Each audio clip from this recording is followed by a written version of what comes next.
Imagine buying a house without Zillow, online listings, or paying your mortgage virtually. Just 40 years ago, that was reality. But the world of real estate has evolved rapidly, shaped by technology, economics, and social change. Today, we'll explore how the real estate industry has changed over the past 40 years in Washington state and what that means for buyers, sellers, communities, and real estate agents. In the 1980s, listings were printed within newspapers. Agents had to rely on cold calls and door-to-door inquiries looking for prospective customers. Back then, first-time homebuyers were typically in their late 20s. However, housing opportunities were not equal. Black families were pushed into areas like the Central District and denied access to the suburbs. Despite redlining being outlawed, its effects lingered. Suburbs, which were largely white, were seen as better or safer, reinforcing long-standing racial divides. As cities began re-flourishing due to new industries, young professionals returned to urban centers. Neighborhoods that had been historically black or filled with immigrant communities, like Seattle's Central District, saw rising prices and displacement. To better understand the change in the real estate industry over the past couple decades in Washington state, I spoke with Fatou Wadda. Mr. Wadda has been in Washington real estate for over 20 years and has a bachelor's in economics from the University of Washington. Before we gain some insight on the real estate market in Washington, let's look at what motivated him to becoming a real estate agent. My name is Fatou Wadda, and I've been in the real estate business for about 24 years now, primarily here in Snohomish County, selling residential real estate for the most part. People always ask me what part of the business do I enjoy the most, and I said I enjoy cashing my checks. And I'll explain what I mean by that. It's not that it's about greed or money. The real estate business is a performance-based business, so you don't really get to cash a check until the clients get what they want. So we're 100% commission-based, meaning you can work with a client for a year, but if you don't help them get what they want, you don't make any money. So what I mean by that's the part of the business I like the best is that in order for me to cash a check, I have to help the client get what they want. So in other words, helping my clients get what they want is really the most exciting part of the business for me. Microsoft's rise in the 1980s brought tech workers to eastside cities like Bellevue and Redmond. This created demand for upscale suburban developments. Amazon's founding in the 1990s and later growth shifted development to downtown Seattle. Companies like Google and Facebook followed, spiking demand for walkable, high-density neighborhoods like Capitol Hill and South Lake Union. Tech wealth also encouraged real estate investment. My father, Fatou Wadda, a longtime real estate agent and investor, noted that the rise in individuals with tech-level incomes led to a limitation in affordable homes and ultimately raised home prices. Then came the crash. From 2007 to 2011, home prices dropped by 20 to 30% in many Washington areas. Thousands of people lost their homes and banks tightened lending rules, making it harder for young and underrepresented buyers to qualify for mortgages. And within the past couple decades, Washington state has become infiltrated with tech companies and other large companies like Microsoft and Amazon. How has that impacted housing demand and prices? Well, what I've noticed now is obviously there's two groups of buyers. Buyers that they earn a lot of money. Like let's say you have a couple that works in technology. C works at Amazon, makes a lot of money. He works at Microsoft, make a lot of money. They can afford, homes in very nice neighborhoods, good schools and all that. And then you have obviously, let's say a teacher or firefighter or, a nurse or nurse's aide like what I used to do. And, those people that make less money are now relegated to buying homes in faraway places. very far from their jobs. And then it means they have to travel a long distance to get to work, and which means they're putting more wear and tear on their cars, paying more for gas. So we just have basically, a group that can buy, they have a lot more buying power. Even though the rates are high, their incomes allow them to buy. And then, other groups that have to stretch a little bit more to be able to get into a home. Many millennials shaped by this experience delayed buying homes. Renting became more common, especially in urban areas. Wealthy tech hubs like Seattle and Bellevue bounced back quickly thanks to Amazon and Microsoft, but rural and working class areas struggled and, in some cases, never fully recovered. By 2013, the real estate market in Washington, especially in tech areas, began a strong recovery. Today, Seattle is among the most expensive markets in the country. Median home prices in King County have surpassed $800,000. With rising costs of homes, the age that the average American is able to buy a house also rose, and it currently stands at 38 years old. But I think the biggest change that I've noticed is the cost.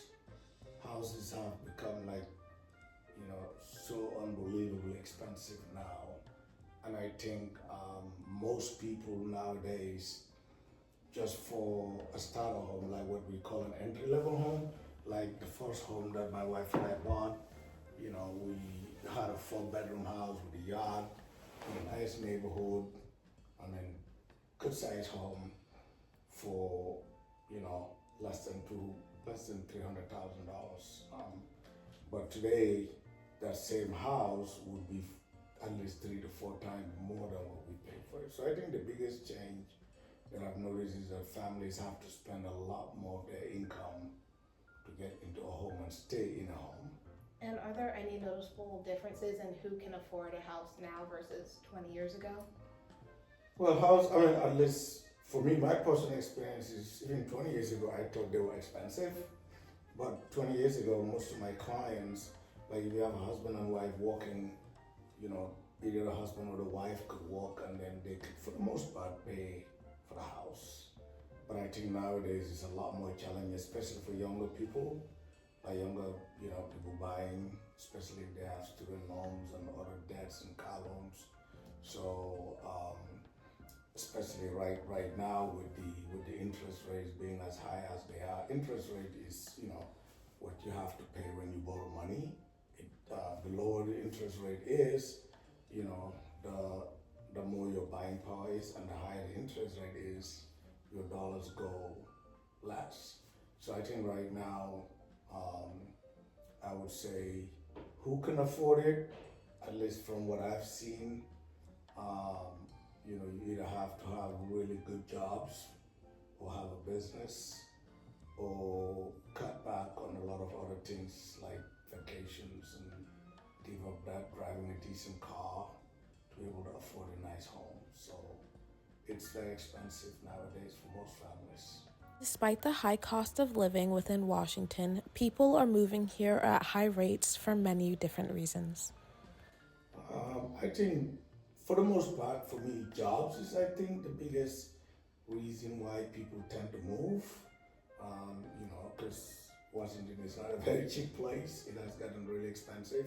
But like you mentioned earlier, there's some really, really good technology companies. Not just technology, but there's just a lot of businesses here that attract a lot of people to come to this state. So, that's, I would say, the biggest reason for people to move here. And of course, other reasons. People move for family, people move for school for their kids, and neighborhoods and all kinds of stuff. But I think the primary reason that I see people move to here is economics. Remote work during and after COVID-19 shifted demand to suburban and rural areas. And COVID hasn't just affected demand, it changes how agents operate. It's changing a lot. Like I remember when, March in 2020, when the COVID started, like here in Washington State, the governor even signed a proclamation that realtors are not essential. So it means we were not even allowed to leave our homes and go to work. But it didn't take long for them to realize that, people needed homes. And then what I noticed, especially during COVID, was, because we had this virus, people didn't want to be close to each other. And all of a sudden, people moving out of the city into the suburbs, and then the house became the school. Like you used to have your school in here in the house. So the home became the school, the entertainment place, the home became everything. The real estate industry has not only changed for buyers and sellers, but also for real estate agents. Buyers value agents with transparency, empathy, and efficiency. And what specific things do you do to make your buyers feel seen and heard?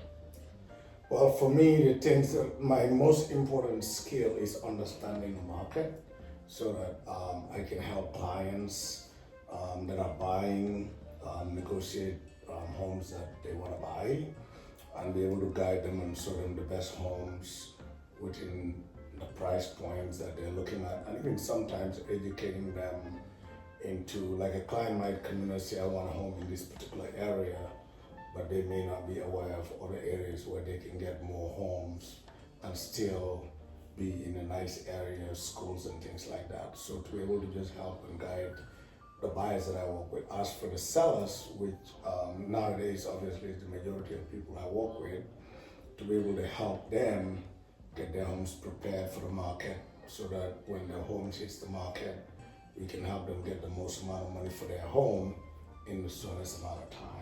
With the demands of buyers shifting, as well as the saturation of the industry, it's getting harder and harder to enter the real estate industry and make a successful living. What advice would you give to young real estate agents that are just now starting out and trying to make it in the market?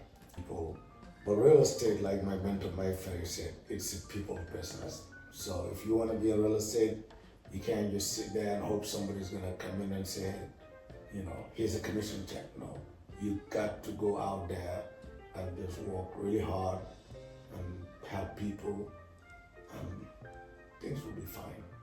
With the advances in technology and artificial intelligence, the real estate industry has already begun noticing changes within operations. How do you see the market changing and evolving over the next 10 to 15 years? I mean, the honest answer is I really don't know how it's going to, how far it's going to change or evolve. But one thing I do know for sure, technology is going to absolutely change everything.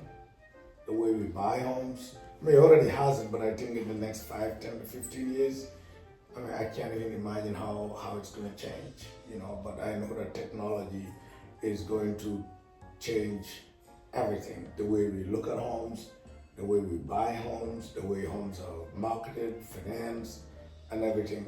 And I can't even imagine what it's going to be like, but it's going to be really exciting and interesting, I think. And with the rise of AI, do you think real estate is one of those industries that may get replaced by it?